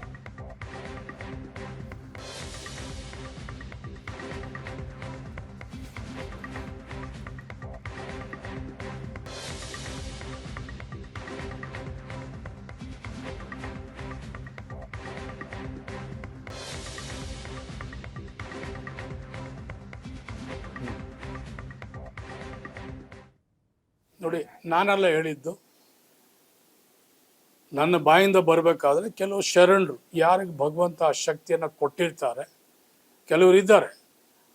ಇಂಥ ದಿನ ಮಳೆ ಬರ್ತದೆ, ಅಂಥ ದಿನ ಮಳೆ ಬರ್ತದೆ, ಇಂಥ ದಿವಸ ಇಂಥ ಅನಾಹುತ ಆಗ್ತದೆ ಅಂತ ಹೇಳಿ ಕೆಲವರು ಹೇಳ್ತಾರೆ. ಅಂಥವರಿಂದ ನಾನು ಮಾಹಿತಿನ ತಗೊಂಡು ಅವರಿಂದ ಆ ಬಾಯಿಂದ ಬಂದದ್ದನ್ನು ನಾನು 6ಕ್ಕೆ ತಪ್ಪಿದ್ರು 9ಕ್ಕೆ ಅಂತ ಹೇಳಿದ್ದೀನಿ. ನೋಡೋಣ, ಭಗವಂತನ ಮೇಲೆ ಇವತ್ತು ಕೂಡ ನನಗೆ ವಿಶ್ವಾಸ ಇದೆ. 200ಕ್ಕೆ 200% 6ಕ್ಕೋ 9ಕ್ಕೋ ಅವರು ಅಧಿಕಾರವನ್ನು ಸಿಗ್ತದೆ. ಅವ್ರಿಗೆ ಏನು ನಡ್ಕೊಳ್ಳಿ, ನಮ್ಮ ನಾಯಕರು, ನಾವು ಅದನ್ನು ಆಲಿಸ್ಬೇಕಾಗ್ತದೆ, ನಾವು ಕೇಳಬೇಕಾಗ್ತದೆ. ಅವ್ರಿಗೆ ಆದಂಥ ಒಂದು ರೀತಿಯಲ್ಲಿ ಅವ್ರಿಗೆ ಒತ್ತಡ ಇರ್ತದೆ. ನಿಮ್ಮವರು ಯಾರೋ ಮಾತಾಡ್ತಾ ಇದ್ದಾರೆ ಅಂತ ಹೇಳ್ತಾರೆ, ನಾವು ಅದಕ್ಕೆಲ್ಲ ಬಿಟ್ಕೊಡೋಕ್ಕೂ ತಯಾರು ಇಲ್ಲ, ನಾವು ಅದಕ್ಕೆ ಹಿಂದೆ ಸರಿಯುವಂಥ ಕೆಲಸನೂ ಇಲ್ಲ. ನಾವು ನಮ್ಮ ಮಾತಿನ ಮೇಲೆ ನಾವು ಬದ್ಧವಾಗಿರ್ತೀವಿ, ನಾವು ಹೇಳ್ತೀವಿ. ಈಗಾಗಲೇ ನಮ್ಮ ನಾಯಕರು ಹೇಳಿಲ್ವಾ, ಒಪ್ಪಂದ ಆಗಿದೆ ಅಂತ ನಮ್ಮ ನಾಯಕರು ಹೇಳಿದ್ರು ಇಲ್ವೋ ಹೇಳಿ. ಒಪ್ಪಂದ ಆಗಿದ್ರೆ ಮಾತ್ರ ನಮ್ಮ ನಾಯಕರು ಹೇಳಕ್ಕೆ ಸಾಧ್ಯನೇ ಹೊರತು ಒಪ್ಪಂದ ಇಲ್ದಾರ ಒಪ್ಪಂದ ಇಲ್ಲ ಅಂತ ಹೇಳ್ತಾ ಇದ್ರು. ಮತ್ತೊಮ್ಮೆ ನಮ್ಮ ಜೊತೆಗೆ ಪ್ರಶಾಂತ್ ನಾಥ್ ಜಾಯ್ನ್ ಆಗಿದ್ದಾರೆ. ಪ್ರಶಾಂತ್, ಒಂಥರ ಜೋರು ಮಳೆ ಬಂದು ನಿಂತಂಗಾಯ್ತಲ್ವಾ ಈ ನಾಯಕತ್ವ ಬದಲಾವಣೆಯ ಚರ್ಚೆ? ಅದೇ ನೋಡಿ, ರಾಹುಲ್ ಗಾಂಧಿಯ ನಿರಾಸಕ್ತಿಯ ಕಾರಣದಿಂದಾಗಿ ಕಾಂಗ್ರೆಸ್ನ ಉಳಿದ ಏನು ಹೈಕಮಾಂಡ್ ಇದೆ, ಅಂದರೆ ಮಲ್ಲಿಕಾರ್ಜುನ್ ಖರ್ಗೆ, ಕೆ ಸಿ ವೇಣುಗೋಪಾಲ್, ರಣದೀಪ್ ಸಿಂಗ್ ಸುರ್ಜೇವಾಲಾ ಬಿಡಿ, ಅವರು ಆ್ಯಕ್ಟಿವೇ ಇಲ್ಲ ಇವತ್ತು. ಹೌದು. ವೇಣುಗೋಪಾಲ್ ಮತ್ತು ಮಲ್ಲಿಕಾರ್ಜುನ್ ಖರ್ಗೆ ಕೂಡ ಏನು ಮಾಡಬೇಕು ಅಂತಕ್ಕಂಥದ್ರ ಬಗ್ಗೆ ಅವ್ರಿಗೆ ಗೊತ್ತಾಗ್ತಿಲ್ಲ, ತಲೆ ಕೆಡಿಸ್ಕೊಳ್ತಾ ಇಲ್ಲ ಅವರು.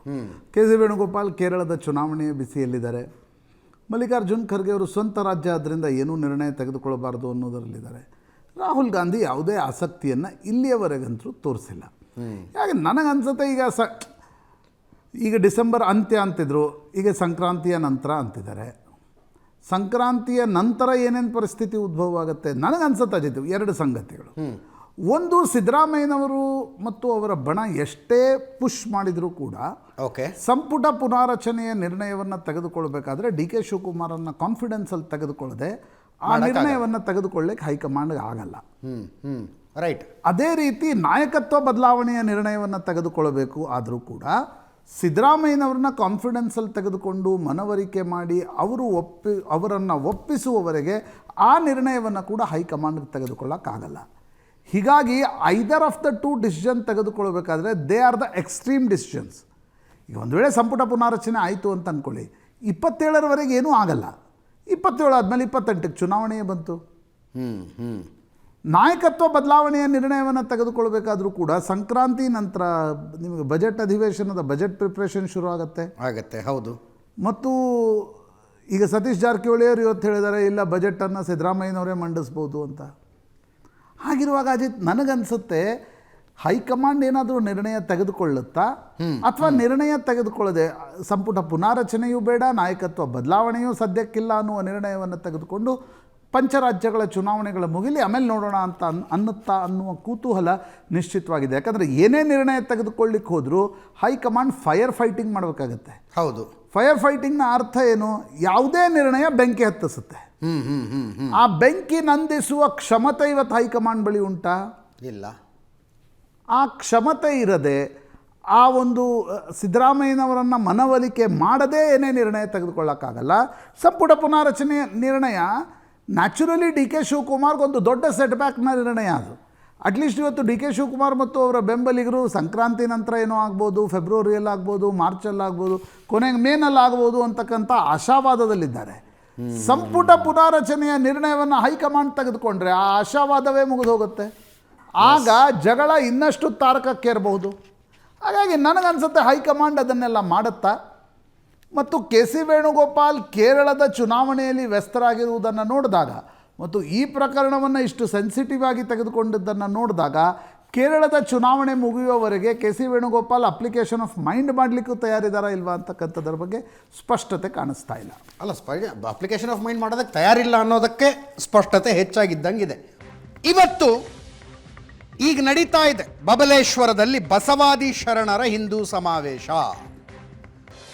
ಎಂ ಬಿ ಪಾಟೀಲರ ಕ್ಷೇತ್ರದಲ್ಲಿ, ಸಚಿವ ಎಂ ಬಿ ಪಾಟೀಲರ ಕ್ಷೇತ್ರದಲ್ಲಿ ರಮಾನಂದ ಮಠದ ಶಂಕರಾನಂದ ಶ್ರೀಗಳ ನೇತೃತ್ವದಲ್ಲಿ, ಕೊಲ್ಹಾಪುರದ ಕನ್ನೇರಿ ಮಠದ ಕಾಡಸಿದ್ದೇಶ್ವರ ಸ್ವಾಮೀಜಿಗಳನ್ನ ಅದ್ದೂರಿಯಾಗಿ ಬರಮಾಡಿಕೊಂಡು ಸಮಾವೇಶ ನಡೆಸಲಾಗ್ತಾ ಇದೆ.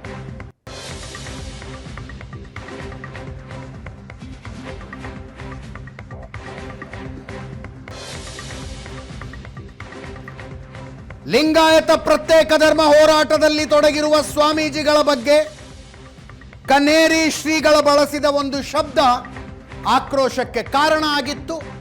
ಆ ಕಾರಣಕ್ಕೆ ವಿಜಯಪುರ ಜಿಲ್ಲೆಗೆ ಬರಬಾರದು ಅಂತ ಜಿಲ್ಲಾಧಿಕಾರಿಗಳು ನಿರ್ಬಂಧ ವಿಧಿಸಿದ್ರು. ಕನ್ನೇರಿ ಶ್ರೀಗಳು ಮಾತಾಡ್ತಿದ್ದಾರೆ. ಭಾಷಾದಾಗಿರೋ ಮಂದ್ಯ ನಿಮ್ಗೆ ಅದು ಒಂದು ಜರ ಕಠಿಣ ಅನ್ನಿಸ್ತಾ ಇದೆ. ನಮ್ಮಲ್ಲೇನ ಉಸ್ಕೊಳ ಮಗ ಎಲ್ಲಿ ಹೋಗ್ಯಾನವ ಹಿಡ್ಕೊಂಡು ಬಾ ಅವನ್ನ. ನಾವು ಮಾತಾಡ್ತಾ ಹಿಂಗಾರಿ ಅವ ಎಷ್ಟು ಹೇಳಿದ್ರು ಕೇಳಲ್ಲ ನೋಡು ಮಗ. ಅವ ಮೆಟ್ಲೆ ಹೊಡ್ಕೊಂತ ಬಾ ಅವನ್ನ ಹಿಡ್ಕೊಂಡು. ಇವು ನಮ್ಮಲ್ಲಿ ಸಹಜ ಅನ್ನೋ ಮಾತ್ರಿ. ಇವೇನು ಭಾಳ ವಿಶೇಷ ಅಂತ ತಿಳ್ಕೊಬೇಡ್ರಿ ನೀವು. ಅವಕ್ಕೇನು ಭಾಳ ಒತ್ತೂ ಕೊಡಬೇಡ್ರಿ. ಸಣ್ಣವ್ರಿದ್ದಾಗಿಂದ ಮತ್ತು ಇನ್ನಂತಾರೆ ಸ್ವಾಮಿಗಳಾದವ್ರು ಹಿಂಗೆ ಮಾತಾಡೋದು. ಮತ್ತು ನಾ ಮಾತಾಡ್ಲಿಕ್ಕೆ ಯಾರು ಮಾತಾಡೋರು? ಶಿವನ್ ನೀವಂತರೂ ಯಾರೂ ಅನ್ನಲಿಲ್ಲ. ಇವ್ರು ನಮ್ಮ ಅಪ್ಪಗಳಂತರು ಎಲ್ಲರೂ ಅಂದರು, ಯಪ್ಪ ನಾವು ಅಂದ್ರೆ ಏನು ಗತಿ ಆಕ್ಕೈತಿ ಅಂತಂದರು. ಮತ್ತು ಯಾವ ಹೊಳ್ಳಿ ಬಡಿಸ್ಕೊಳಕ್ಕೆ ತಯಾರದಾನ ಅವನ ಅನ್ಬೇಕಲ್ಲ. ಹೌದಂತೀರಿ ಅಲ್ಲಂತೀರಿ?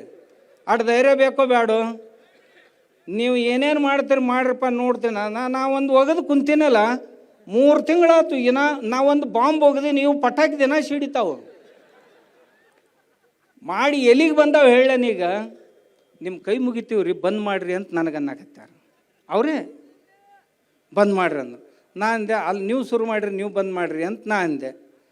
ಏನು ದೊಡ್ಡ ಮಾತಾತ್ರಿ, ಬಂದ್ ಮಾಡಿಬಿಡ್ರಿ. ಒಬ್ರು ಅಂತಾರ, ಯಪ್ಪ ನಿನ್ನಿಂದಾಗಿ ನನಗೆ ಸ್ಟೆಂಟ್ ಹಾಕೊಳ್ಳೋ ಪಾಳಿ ಬಂತು ಅಂತ ಒಬ್ಬ. ಹಾರ್ಟ್ ಅಟ್ಯಾಕ್ ಆಗ್ಯಾವ ಕೆಲವು ಮಂದಿಗೆ.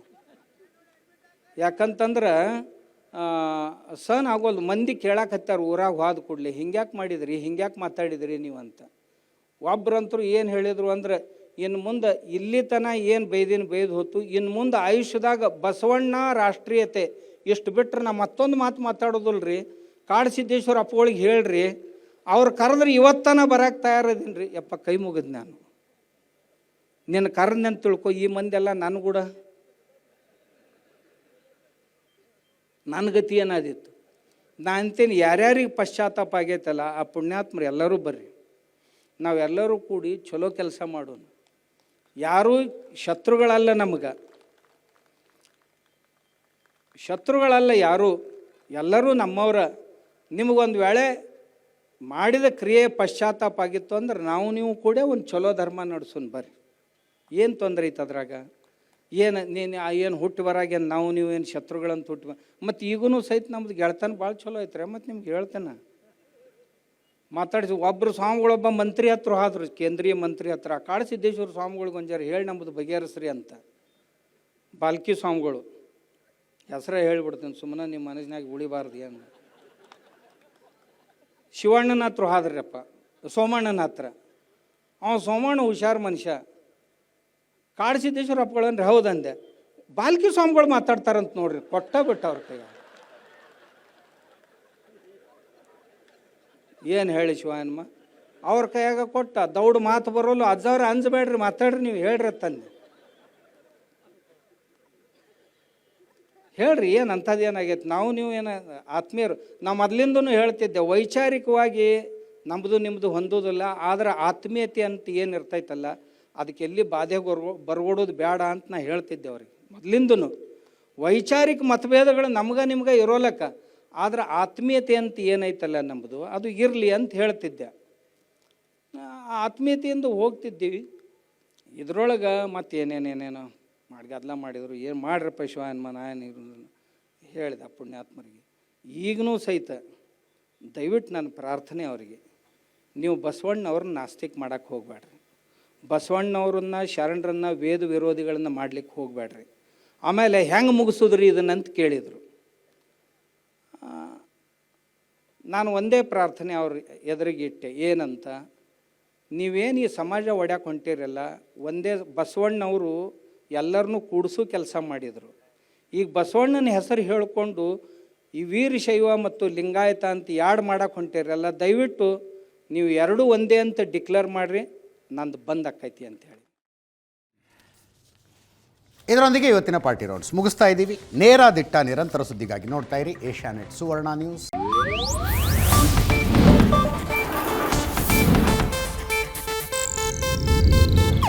ಇದು ಏಷ್ಯಾನೆಟ್ ನ್ಯೂಸ್ ನೆಟ್ವರ್ಕ್ ಪ್ರಸ್ತುತಿ.